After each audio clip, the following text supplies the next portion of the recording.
Hola a todos.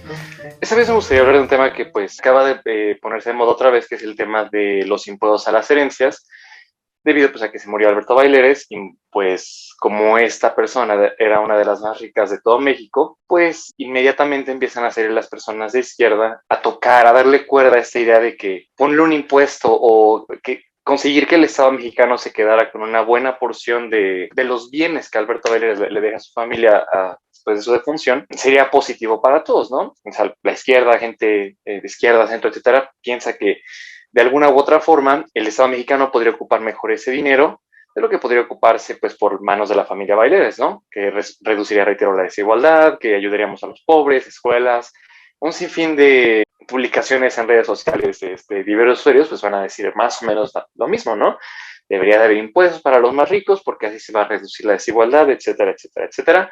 Y esto es necesariamente bueno. Entonces se plantea como necesariamente bueno, lo cual pues quiero tocar la contraparte y hacerle justicia al título de esa serie de videos, que es lo que no se ve, que recordemos, esta idea o ese título surgió porque por allá de los 1800, este economista francés llamado Frédéric Bastiat escribió uno de los mejores ensayos de economía que, bueno, toda la historia, lo que se ve y lo que no se ve.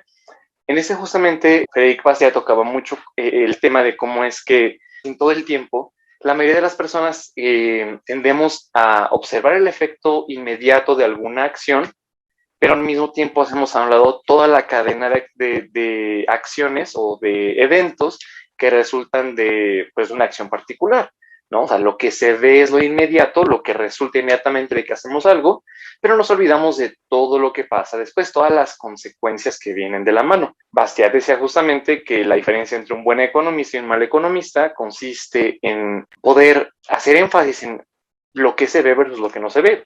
El mal economista siempre se fija en el efecto inmediato, haciendo a un lado, barriendo bajo la alfombra todo aquello que viene como consecuencia, ignorándolo, minimizándolo, etcétera. Mientras el buen economista se pone a pensar en toda la serie de consecuencias que vienen de la mano de una acción, porque pues precisamente cuando pasa que la acción o que el resultado inmediato de una acción es positivo, casi siempre ocurre que la serie de consecuencias que llegan después son negativas, son adversas. Podemos ver en muchas facetas de nuestra vida. Te levantas tarde, el resultado inmediato positivo porque pues, ya puedes dormir más. La serie de consecuencias que vienen de la mano, como que llegas a tu trabajo tarde, se te olvidó entregar algo, ya no pudiste cumplir con X de compromiso, etcétera, adversas, ¿no? Eso es tanto cierto en lo particular como en lo que respecta a la economía. En este caso, reitero, o sea, el tema de los impuestos a las herencias es uno que pues cumple con esos criterios. Uno se pone a pensar en, ok, sería positivo hacerle caso a la gente de izquierda y empezar a restaurar el impuesto sobre las herencias, especialmente para los más ricos, ¿no?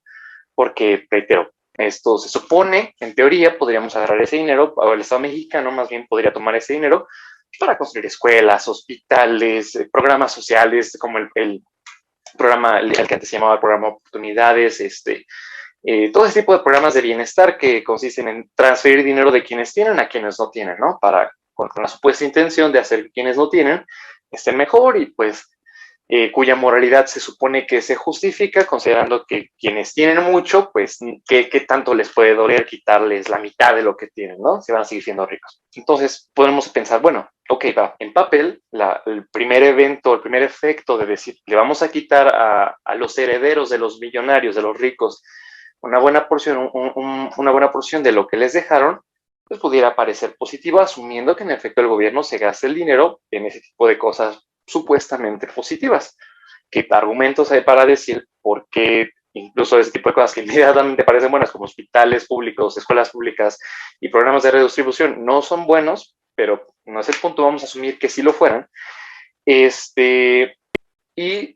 Bueno, reitero, o sea, minimizando el daño porque pues, a los ricos que les importa, ¿no? Total, tienen mucho dinero. Si lleváramos a cabo esta acción, hay que prever entonces qué va a pasar con el resto de efectos, con la cadena de consecuencias que resultarían de que el gobierno mexicano diga, ok, vamos a empezar a cobrar este X de impuesto a los más ricos, a las herencias de los más ricos. Como toca el economista John Tammy, en este libro que se llama Popular Economics, es un excelente libro que destila las lecciones más importantes de la economía en ejemplos muy fáciles de entender, ocupa como ejemplos pues artistas, deportistas, etcétera, para poder transmitir la lección. Básicamente toca un tema importante, que es que cuando nosotros o cuando un gobierno empieza con esta retórica, con esas ideas de vamos a cobrar a los más ricos, etcétera, etcétera, etcétera, porque precisamente esto va a reducir la brecha de la desigualdad, bla, bla, bla, bla, bla, vamos a tener más dinero para destinar a cosas buenas, etcétera, etcétera.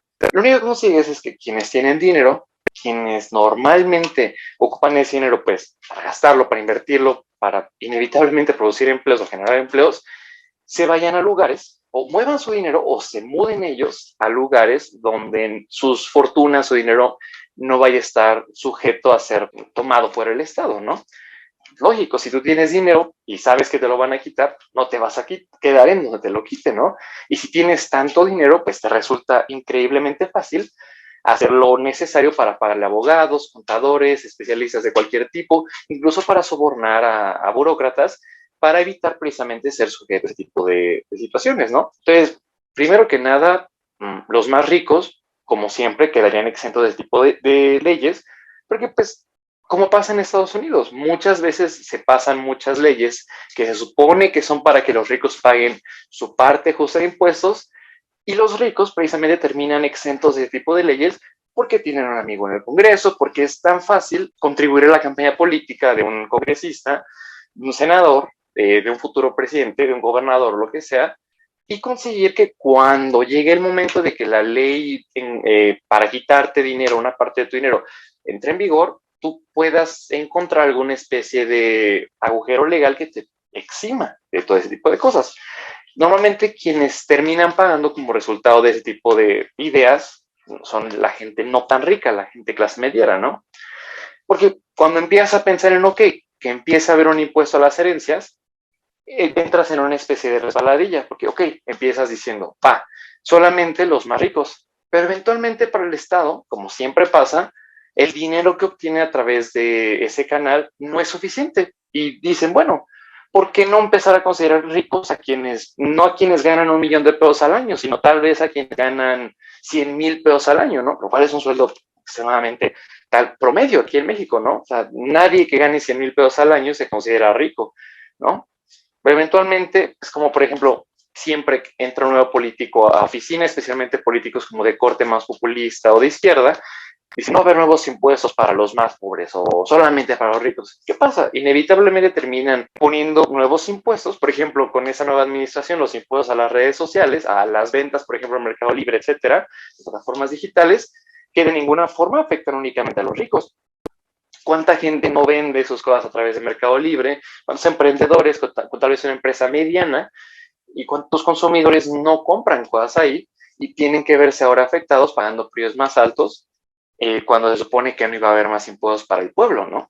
Pasa siempre lo mismo, esto no es meramente una especie de practicar a la administración de la 4T, es simplemente señalando algo que siempre pasa. Ahora, reitero, o sea, la primera parte es eso, la primera consecuencia negativa es que, primero que nada, a los ricos les daría igual porque te encontrarían alguna forma de proteger sus fortunas. Tienen los medios para irse o para sobornar o para pagar a quien tengan que pagarle para evitar que el Estado mexicano les quite. Y muy probablemente eso terminaría afectando a quienes no son tan ricos. Lo segundo es que, como consecuencia de esto, si consiguieras que el Estado mexicano aprobara este tipo de impuestos, una vez que los ricos encuentran una forma de proteger su dinero o que se lo lleven a otro país, nos vamos a quedar sin muchas cosas. Porque primero, vamos a asumir primero que el gobierno se los pueda quitar, ¿no? Vamos a asumir que el gobierno tiene éxito, les quita miles de millones de pesos, por ejemplo, ahorita a los herederos de Baileres, les quita su dinero, miles de millones de pesos que se supone van a ir a cosas buenas para el pueblo, ¿no? Primero que nada, no todo ese dinero es líquido. Una trampa fundamental en la que mucha gente cae cuando escucha los listados de las personas o cuando lee sobre los listados de las personas más ricas del mundo, del país, etcétera, es creer que la fortuna o net worth, que es el término en inglés, riqueza neta, valor neto que de un rico, Elon Musk, Bill Gates, Warren Buffett o no sé aquí Ricardo Salinas Pliego o el difunto Alberto Baileres, que el número que se cita $44,000 millones, por ejemplo, ¿no? Es dinero que ellos tienen líquido, dinero que tienen en su cuenta de banco o algo así. ¿No es así? Cuando se hacen esas valuaciones, se hacen valuaciones de acuerdo con el precio de las acciones que estas personas tienen en su poder. Normalmente, por ejemplo, personas como Jeff Bezos y Elon Musk, sus fortunas están valuadas en tanto dinero porque, por ejemplo, para Elon Musk es un accionista mayoritario en Tesla, en SpaceX. Entonces, si las acciones de esas compañías suben, en realidad, pues si tienes 1,000 acciones y por un ejemplo arbitrario, ¿no? Cada acción sube de $50 a $100 por acción, pues tu patrimonio neto se incrementa, aunque tú no tengas ese dinero en la bolsa. Lo mismo pasa con el tipo de personas. Tienen acciones, tienen diferentes instrumentos fiduciarios, tienen propiedades, etcétera, que están valuadas en un momento dado en tanto dinero. No es dinero que tengan disponible. Para que el gobierno pudiera grabar eso, tendría que apropiarse de esos bienes o tendría que hacer que el heredero los liquidara, lo vendiera, para después quitarle esa parte. Y el problema es que si tú haces que una persona venda un volumen considerable de acciones de alguna empresa pública, ya no te vas a quedar con la misma, con la cantidad en la que estaban valuadas esas acciones, porque al vender un volumen alto, probablemente el precio de esas acciones se va a desplomar. O sea, no solamente vas a quedar con menos dinero que recaudar, sino que además vas a afectar a quienes tienen acciones, a otras personas que tienen acciones en esa empresa, ¿no? Ahora, eso primero, ¿no? O sea, de entrada, ya no te quedaste con tanto dinero como esperabas, porque al liquidar esos bienes se pierde una parte de su valor, bueno, su precio de mercado baja, ¿no? En segundo lugar, el dinero en efectivo que sí pudieran tener esas personas no lo tienen, difícilmente lo tienen como efectivo guardado. Lo tienen, reitero, o en acción, en el banco, por ejemplo, ¿no? Lo que sí es dinero en efectivo. Y ese dinero en efectivo, por ejemplo, al estar en un banco, digamos que tienen 1,000 millones de pesos en diferentes cuentas bancarias, personas, ¿no? Algo que las personas desconocen es que debido al esquema de reserva fraccionaria de acuerdo con el cual se rigen los bancos, ese dinero que las personas tienen en los bancos no está necesariamente guardado en una bóveda. Ese dinero está en préstamos. O sea, ese dinero está en el préstamo que tú tienes tal vez para un coche.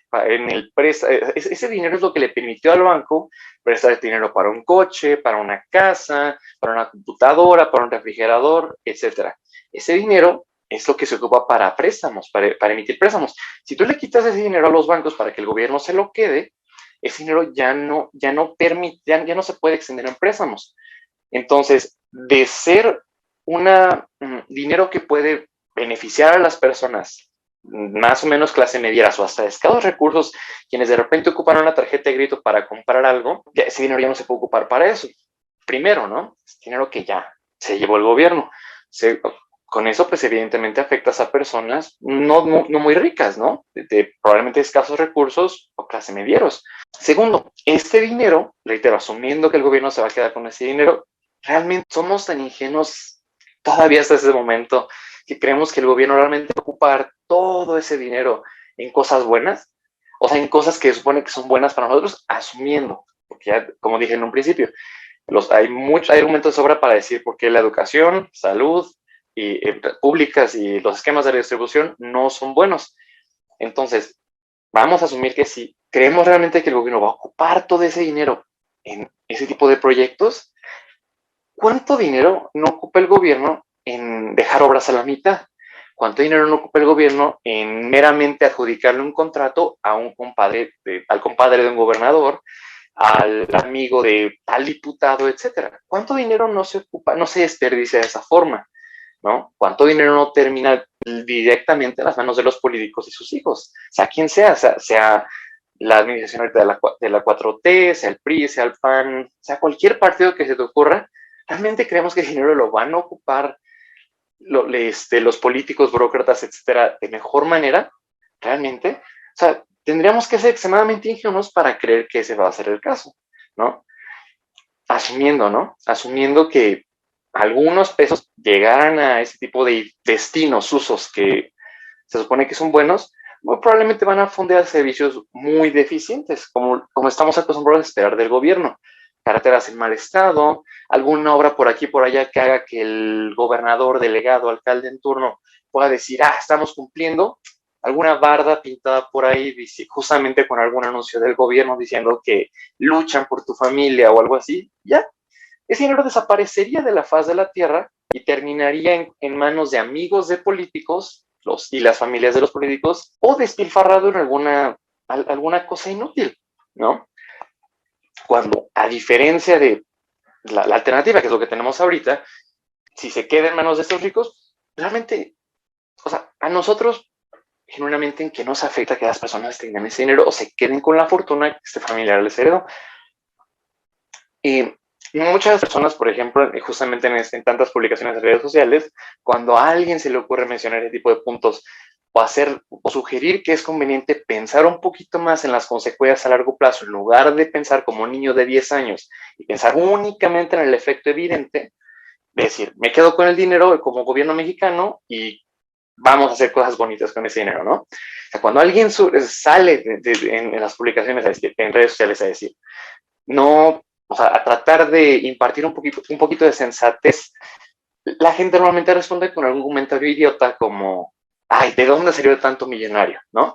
O sea, haciendo énfasis o señalando el hecho de que quienes tocan ese tema somos en su mayoría personas pues que distamos bastante de ser ricas, a quienes en teoría no nos afectaría que el gobierno imponga un impuesto sobre las riquezas, sobre las herencias para los ricos, ¿no? Porque nosotros no somos ricos, a quienes nos pudiera afectar eso, ¿no?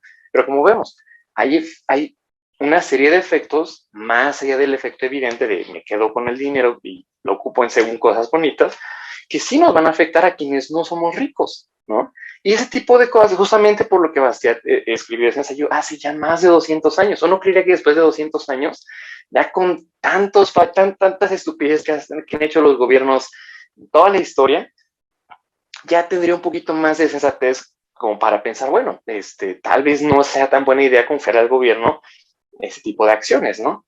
No es el caso. Y por eso es importante seguir tocando, dándole cuerda a esa misma idea. Hay que prever los efectos que no son evidentes inmediatamente.